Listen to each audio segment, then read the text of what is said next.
Crimson whispers. The blood moon of Raven's Roost cast an eerie crimson glow over the small town, painting everything in shades of red.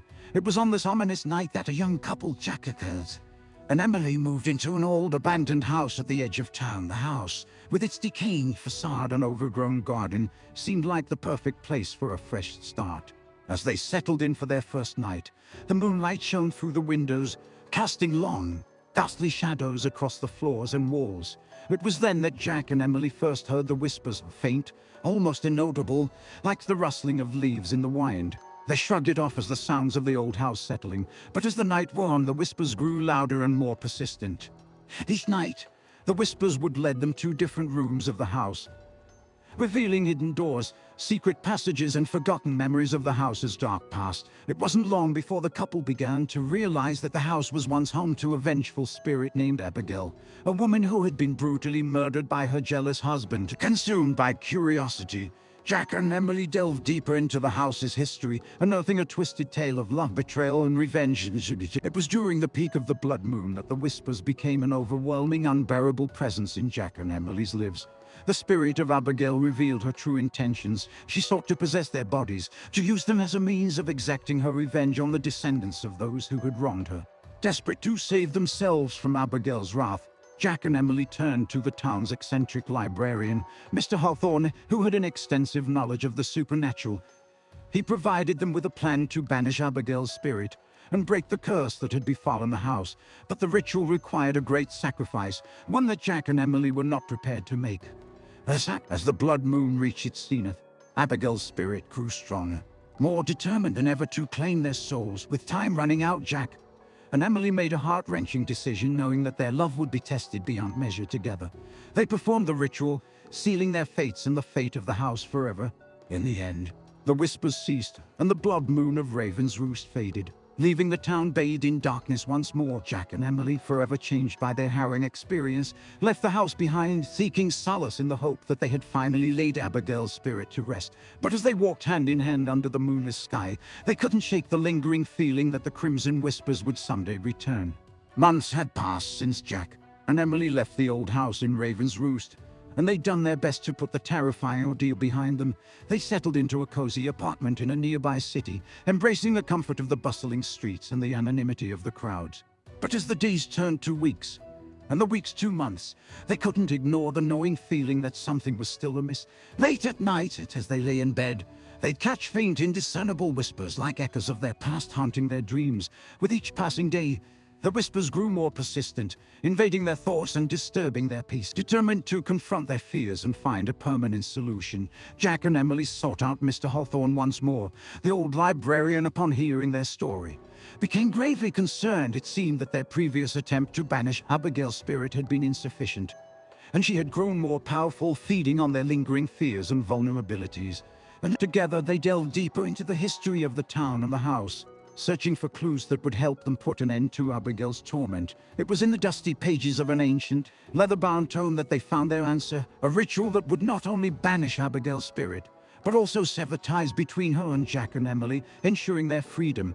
This time, the ritual required a different kind of sacrifice. Not of life, but of memories. Jack and Emily would have to relinquish their most cherished memories of each other, the very foundation of their love, to build a barrier strong enough to contain Abigail's vengeful spirit. With heavy hearts and trembling hands, they performed the ritual under the watchful guidance of Mr. Hawthorne. As they whispered the ancient words, they felt their memories of each other slipping away, like grains of sand through their fingers.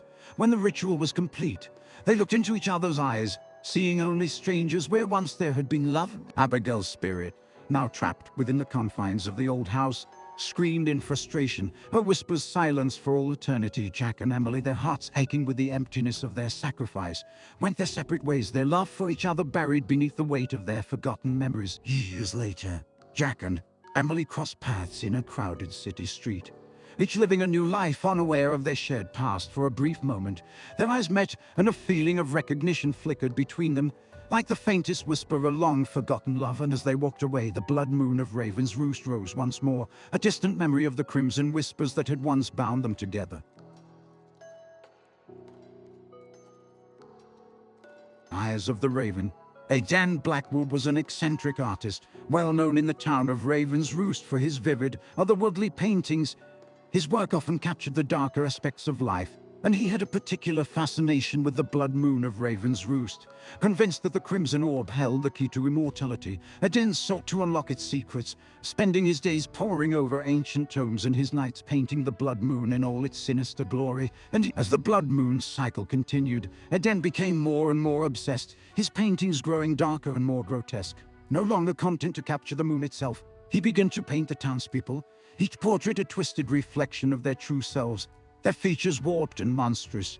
Unbeknownst to Dan, his obsession with the blood moon had unleashed a terrible power within him. As he painted, the monstrous beings he had created on canvas began to manifest in reality, the townspeople slowly transforming into the hideous creatures he had imagined. Their bodies twisted and contorted, they became prisoners of their own grotesque forms, their anguish mirrored in the haunting images that adorned his studio walls. The people of Raven's Roost were horrified by the transformations, and they soon realized that Dan's paintings were the cause. Desperate to save their town and their loved ones, they banded together, seeking a way to break the curse that Dan had unwittingly unleashed. As the townspeople searched for answers, Dan's sanity continued to unravel. He locked himself in his studio, driven by an insatiable need to paint. Each stroke of his brush further sealing the fate of his subjects. In the depths of his madness, Dan had become convinced that the key to immortality lay in the eyes of the raven, the blood-red gaze of the creatures he had created. In a desperate bid to save their town, the people of Raven's Roost confronted Dan, hoping to break the spell that had consumed him. They found him in his studio, surrounded by his monstrous creations, his hands stained with paint and his eyes feverish with madness. As they pleaded with Dan to stop, he revealed his belief that the eyes of the raven held the secret to eternal life. He had become convinced that by painting the twisted souls of the townspeople, he could capture their essence, their life force, and use it to fuel his own immortality. Horrified by Dan's descent into madness and the devastating consequences of his actions, the people of Raven's Roost realized that the only way to save themselves and their town was to destroy the paintings that had brought their nightmares to life. Together, they set fire to Dan's studio, the flames consuming the twisted images that had once been their friends and neighbors. As the paintings burned, the monstrous creatures that had once been the townspeople were freed from their cursed forms, their bodies slowly returning to normal. Dan, unable to accept the loss of his life's work and the immortality he had so desperately sought, perished in the flames, consumed by his own madness and the power he had tried to wield. The people of Raven's Roost mourned the loss of the man he had once been, a brilliant artist whose obsession with the blood moon of Raven's Roost had led him down a dark and twisted path. As the town began to rebuild, they vowed to never forget the lessons they had learned from Dan's tragic fate. They knew that the pursuit of immortality and the darkness that it had unleashed upon their town was a power that no mortal should ever attempt to control. And as they looked up at the blood moon, now a symbol of both beauty and terror, they understood that some mysteries were best left untouched. The people of Raven's Roost rebuilt their lives, but the memory of Dan's madness and the horror he had unleashed remained etched in their minds. They shared their cautionary tale with each new generation, a stark reminder of the dangers of obsession and the seductive allure of power. Art continued to flourish in Raven's Roost, but the artists who came after Dan approached their work with a newfound respect for the boundaries between imagination and reality. The blood moon, once an object of fascination and fear, became a reminder of the balance between light and darkness, a force of nature that could inspire and terror in equal measures. As the years passed, the story of Dan Blackwood and the Eyes of the Raven became a legend, a tale whispered around campfires and shared in hushed tones during the darkest nights of the blood moon. The people of Raven's Roost never forgot the lessons they had learned from the tragedy that had befallen their town, and they carried the memory of Dan's doomed quest for immortality in their hearts, a somber warning against the perils of reaching beyond the limits of mortal understanding. And so the blood moon of Raven's Roost continued to cast its crimson glow upon the town, a haunting reminder of the darkness that had once threatened to consume them all. Yet within that darkness, the people of Raven's Roost found strength, hope, and a steadfast determination to preserve the balance between the beauty and the terror that the moon's eerie light had wrought. In the end, the town emerged stronger and wiser, forever changed by the legacy of Dan Blackwood and the terrible power of the Eyes of the Raven. The Bloodied Harvest. The small town of Raven's Roost had always been proud of its fertile lands and the bountiful harvest they yielded. The hard-working farmers tilled the soil, coaxing life from the earth, and the townsfolk thrived on the fruits of their labor. But as the blood moon of Raven's Roost rose in the night sky, casting its sinister crimson glow upon the land, the once verdant fields became cursed, the crops withering and dying before the farmers' eyes. Desperate for answers and fearful of the hunger that threatened to consume them, the townsfolk turned to the dusty tomes and ancient scrolls hidden away in the depths of the town's library. There they uncovered the terrible truth, an ancient ritual that demanded a blood sacrifice to appease the vengeful spirits who ruled over the land during the blood moon. The ritual, long forgotten, had been performed by their ancestors, who had paid the ultimate price for their prosperity. But as the years went by and the memories faded, the ritual was abandoned, and the spirits grew restless and angry, cursing the land that had once been blessed by their favor. Faced with the choice between a bloodied harvest and the slow death of their town, the people of Raven's Roost struggled with their decision. The price was steep. Finally, a decision was made. The leaders drew lots, each hoping against hope that they would not be the one chosen to make the ultimate sacrifice. As the fateful lot was drawn, a hush fell over the room. The name whispered like a curse. The chosen one was a young farmer named Thomas, who had worked the land with pride and dedication, his love for the earth matched only by his love for his wife, Mary, and their unborn child. When the news reached him, Thomas faced his fate with quiet resignation, his heart heavy with the knowledge that he would never hold his child or feel the warmth of his wife's embrace again. As the night of the ritual arrived, the townsfolk gathered in the town square, their faces pale and drawn, the weight of their decision pressing down on them like a heavy yoke. Thomas, dressed in a simple white robe, stepped forward, his eyes filled with sorrow and determination. The town's elder, a frail woman named Agnes, raised a ceremonial dagger, its blade glinting in the blood moon's light. With a trembling hand, Agnes plunged the dagger into Thomas's chest, his blood spilling onto the parched earth below. As the life drained from his body, the air around them began to hum with power, the vengeful spirits stirred by the scent of blood and the echoes of sorrow that filled the night. The days that followed, the curse on the land was lifted, the crops springing back to life as if by magic. The townsfolk rejoiced, their hunger sated by the bloodied harvest, but their hearts were heavy with the knowledge of the price they had paid. Mary, her grief a silent shadow, gave birth to a son, his eyes the same deep brown as his father's, a living reminder of the sacrifice that had saved them all. As the years passed and the blood moon of Raven's Roost rose again and again, the ritual continued, a necessary sacrifice to ensure the prosperity of the town. And with each bloodied harvest, the people of Raven's Roost remembered Thomas, the first to pay the price, and the generations that would follow, bound by the shadows of the blood moon and the terrible choice they were forced to make. The ritual became an integral part of Raven's Roost culture, a dark secret whispered only in hushed tones and hidden away from the eyes of the outside world. The weight of the sacrifices made to ensure the town's survival hung over people like a pall, each generation burdened with the knowledge that one of their own would be chosen to pay the ultimate price. As the years turned to decades, and the decades to centuries, a growing unease began to fester in the hearts of the people of Raven's Roost. A young woman named Eliza, a descendant of Thomas and Mary, began to question the necessity of the bloodied harvest, her heart aching with the knowledge of her ancestors' pain. Armed with determination and a fierce desire for change, Eliza sought out the ancient tomes and scrolls once more. Searching for an alternative to the ritual that had plagued her town for generations, she believed that there must be another way, a path that did not require the spilling of innocent blood. After months of tireless research, Eliza discovered a long-forgotten passage. Hidden deep within a crumbling manuscript, the passage spoke of a way to break the cycle of the bloodied harvest, to free the land from the vengeful spirits and the curse of the blood moon. The ritual, like the one that demanded a blood sacrifice, required the people of Raven's Roost to confront their fears and embrace the power of unity and love. With hope in her heart, Eliza brought her findings to the town's leaders, urging them to abandon the bloodied harvest and embrace this new path. The leaders, wary of change and fearful of the consequences of defying the spirits, were hesitant at first, but as they looked into Eliza's eyes, they saw the same determination and courage that had once shone in Thomas's gaze, and they knew that they could not continue down the dark path they had walked for so long. Together, the people of Raven's Roost performed the new ritual, their hearts joined by a common purpose and a desire for a brighter future. As they chanted the ancient words, they felt the darkness that had hung over their town for centuries begin to lift, and the vengeful spirits appeased by the power of their love and unity. The blood moon of Raven's Roost, once a harbinger of death and sacrifice, now shone down upon a town free from the shadows of the past. The people of Raven's Roost, no longer bound by the terrible choice they had been forced to make for generations, embraced their new future with open hearts. The memory of Thomas and the countless others who had paid the price for their survival honored in the love and unity that now defined their town.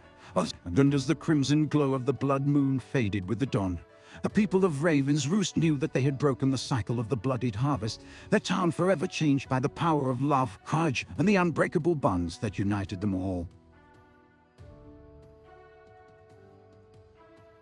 The moon's crimson lullaby. In the sleepy town of Raven's Roost, the blood moon cast its eerie crimson glow upon the quiet streets and slumbering homes. Unbeknownst to the townspeople, a haunting melody began to drift through the air, a lullaby that beckoned to the children, stirring them from their peaceful dreams and drawing them out into the moonlit night. One by one, the children slipped from their beds, their eyes glazed and unseeing, as they followed the haunting melody that echoed through the streets. The lullaby led them out of the town and into the dark forest that surrounded Raven's Roost, the shadows swallowing them up as they vanished into the night.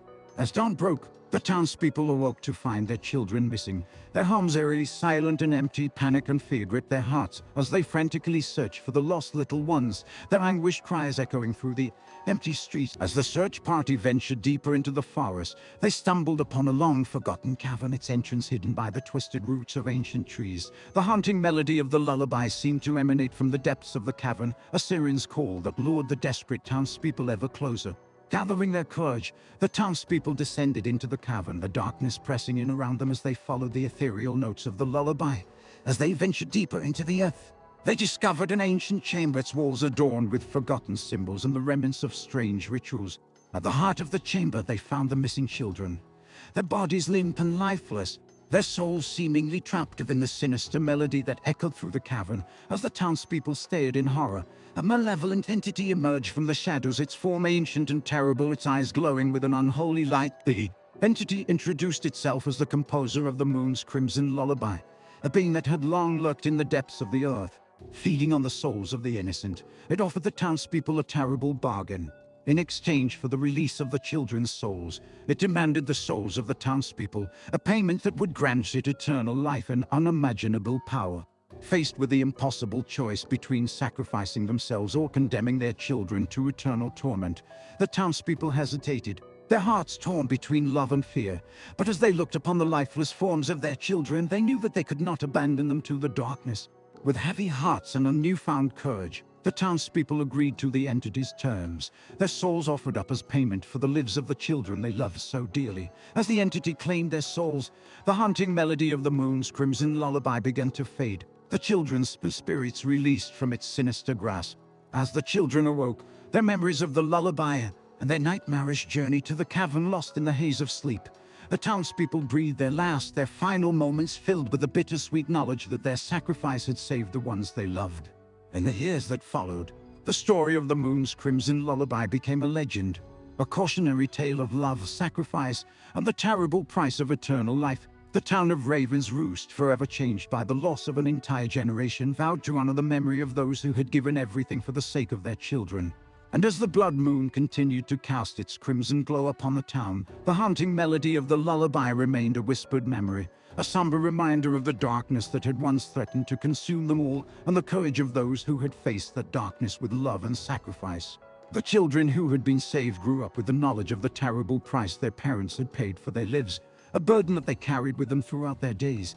They formed a bond forged in the shadows of the blood moon, and they vowed to protect the town from any further darkness that might emerge. As the years passed, the survivors of the moon's crimson lullaby became the guardians of Raven's Roost, their dedication to their town and their lost parents, driving them to ensure that no other families would suffer the same fate. They studied the ancient symbols and rituals that had once adorned the walls of the forgotten cavern, seeking to understand the darkness that had once held sway over their lives. Through their research, they discovered that the blood moon was not only a harbinger of darkness but also a force of balance, a reminder that light and dark were intertwined, forever locked in an eternal dance. Armed with this knowledge, they learned to harness the power of the blood moon, using it to protect their town from the darkness that still lurked at its edges. As the generations passed, the tale of the moon's crimson lullaby became both a legend and a warning, a story that was shared with reverence and sorrow. The children of Raven's Roost were taught the importance of courage, love, and sacrifice, and they grew up knowing that their town had been shaped by the strength and determination of those who had come before them. The cavern where the ancient entity had once dwelled was sealed, its entrance hidden by the same twisted roots that had once concealed it, and while the haunting melody of the lullaby was never heard again, its memory lived on in the hearts and minds of the people of Raven's Roost. As the blood moon continued to rise, casting its crimson glow upon the town, the people of Raven's Roost stood watch, ever vigilant against the darkness that might seek to threaten them once more. In their courage and their love, they found strength and hope, a beacon that shone brightly amidst the shadows of the past. And so, the legacy of the moon's crimson lullaby endured, a testament to the power of love, sacrifice, and the unbreakable bond between a town and its people. The haunting melody may have faded, but its memory remained, a silent reminder of the darkness they had faced and the light they had found within themselves. The shadows embrace. In the small, isolated town of Raven's Roost, the arrival of the blood moon brought with it a sense of unease that settled like a thick fog over the sleepy streets. The moon, swollen in crimson, hung low in the sky, casting an eerie glow upon everything, awakening sinister shadows that seemed to stretch and writhe with a life of their own. It began with whispers, quiet murmurs, that traveled through the town like a chilling breeze. The shadows, they said, were alive. They fed on fear, drawing strength from the terror they inspired in their victims. And as the nights grew darker, the shadows grew bolder, their hunger insatiable. A group of friends, Hannah, Jake, Megan, and Noah, found themselves drawn into the heart of the mystery. They were an inseparable quartet, bound by their shared love for adventure and the macabre. As the town succumbed to panic, they vowed to face their deepest fears and unravel the dark secret that seemed to be at the root of the shadowy menace. Their journey led them to the crumbling ruins of an old asylum, long since abandoned but rumored to be the epicenter of the shadow infestation. As they ventured deeper into the decaying halls, they began to encounter manifestations of their most primal fears. Hannah, who had always been terrified of spiders, found herself surrounded by the skittering creatures. Jake, who had narrowly escaped a house fire as a child, felt the searing heat of flames licking at his skin. Megan, whose fear of drowning had kept her from the water's edge, struggled to breathe as she felt the weight of water crushing her chest. And Noah, whose fear of abandonment had, with each terrifying encounter, the shadows grew strong, feeding on their fear and threatening to consume them completely. But as the friends faced their fears together, they began to realize that the shadows could be vanquished if they confronted them head-on, denying them the fear that gave them life. In the bowels of the asylum, they discovered the source of the shadows, the tortured spirit of a former patient who had been subjected to unspeakable horrors during his time within the institution. His fear and despair had festered over the decades, giving birth to the malevolent entities that now plagued the town. Together, the friends performed a ritual they'd found in one of the asylum's moldy tombs, hoping to release the spirit and free the town from the shadows' embrace. As they chanted the ancient words, the shadows began to wither and fade, their power waning as the spirit found peace at last. When the blood moon finally set, the shadows vanished, leaving Raven's Roost bathed in the gentle light of dawn. The friends emerged from the asylum, weary but victorious, their bonds forged anew in the face of fear and darkness. They knew that the town would never forget the horrors they'd faced, but they also knew that they had shown that courage and friendship could conquer even the darkest of fears. As they walked away from the crumbling asylum, the sun rising behind them, they held on to the knowledge that, no matter what shadows the future might hold, they would face them together, unafraid and unbroken. In the months following their harrowing encounter with the sinister shadows of the blood moon, life in Raven's Roost gradually returned to normal. The once panicked townsfolk now went about their daily routines, reassured by the courage and determination of Hannah, Jake, Megan, and Noah. The friends, now regarded as local heroes, basked in the warmth of their newfound camaraderie, having conquered their deepest fears together. As the anniversary of the blood moon approached, the friends noticed a subtle change in the atmosphere of Raven's Roost. The night seemed darker, the shadows longer, and an inexplicable chill seemed to creep into their hearts. They couldn't shake the nagging feeling that the peace they'd won was only temporary, and that the shadows would return to torment them once more. Determined to protect their town and each other, they delved into the history of the asylum and the spirit they'd set free. They discovered a web of malevolence that had spread from the asylum, infecting the land and the people of Raven's Roost, instilling fear and despair in every corner. The tortured spirit they'd encountered was only one of many, each with its own fears and pain that had given birth to the sinister shadows. With this knowledge, The friends resolved to cleanse Raven's Roost of its dark history, to break the cycle of fear and suffering that had plagued the town for generations. Armed with their newfound understanding of the shadows, they embarked on a mission to free the trapped spirits and banish the darkness once and for all. Their journey led them to the forgotten corners of the town, where they faced the remnants of the shadows and the spirits that birthed them. Each encounter tested their courage, forcing them to confront not only the fears of the trapped spirits, but also their own lingering doubts and insecurities. With each spirit they set free, they felt the shadows' hold on the town weaken, the darkness retreating before the light of their determination. But as they neared the end of their quest, they discovered one final spirit, more powerful and more tormented than any they'd faced before. The spirit, the source of the original curse, had been locked away deep within the earth beneath the asylum, pain and anguish fueling the darkness that had consumed Raven's Roost for centuries. Together the friends descended into the depths, their hearts heavy with the knowledge that this would be their most dangerous confrontation yet. As they faced the spirit, they felt the full force of its fear and despair, a tidal wave of emotion that threatened to consume them. But they held fast, leaning on each other for strength and support, as they battled the darkness and fought to free the spirit from its eternal torment. In the end, they emerged victorious, their friendship and courage shining like a beacon in the darkness. The spirit, finally free of its pain, released its hold on the town, the shadows dissipating like smoke in the wind. The blood moon, its crimson light no longer a harbinger of fear and suffering, faded from the sky, leaving only the gentle glow of a new dawn. As the people of Raven's Roost celebrated the end of the curse, Hannah, Jake, Megan and No knew that they had not only conquered their own fears but had also freed their town from the grip of darkness. They had shown that even the deepest shadows could be vanquished by the power of friendship, love and courage. And as they stood side by side, watching the sun rise over now peaceful town, they knew that they would always be there for each other, no matter what shadows the future might hold.